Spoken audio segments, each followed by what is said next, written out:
Hi guys, welcome back to my channel. Today we are making some sweet Hawaiian chicken, obviously in the crock pot.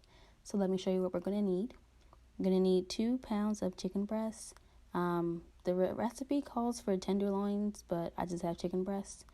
You're going to need some brown sugar, some pineapple juice, but I also wanted the chunks. So I got that, soy sauce, and of course, the star of the show, your crock pot.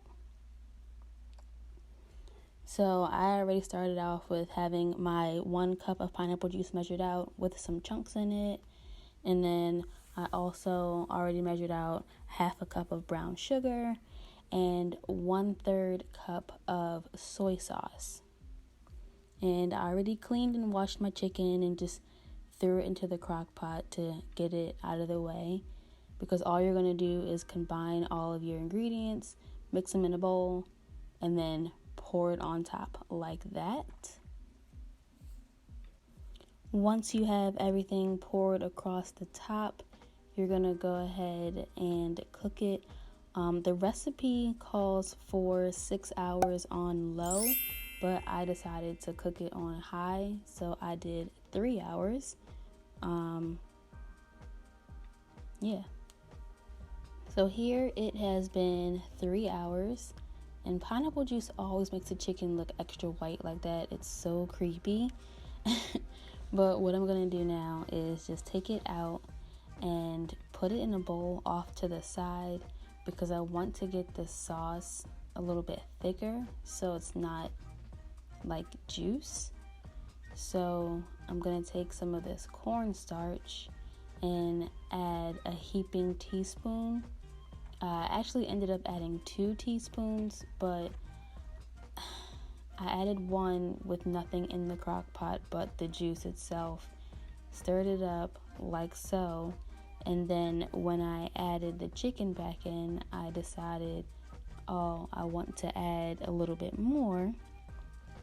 So I added another teaspoon, but I just stirred it up around the chicken this time instead of taking the chicken out and then putting it back in a second time.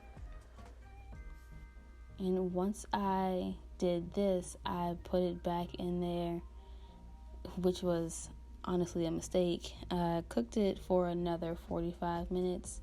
It did not need to be in there that long because my chicken turned out dry.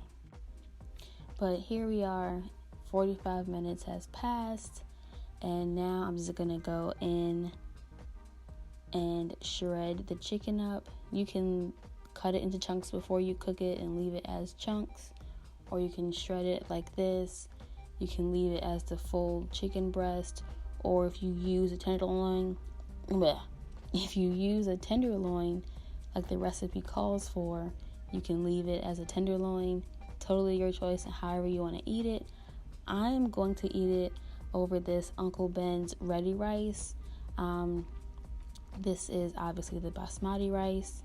Cook it for 90 seconds and then voila, we have the chicken on top of the rice. Put a little bit of sauce on top.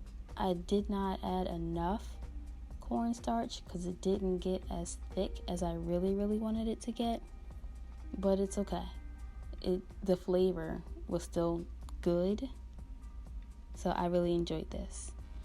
Thanks so much for watching, guys. Be sure to check the box below on ways that you can support the Black Lives Matter movement. I will see you next week. Bye.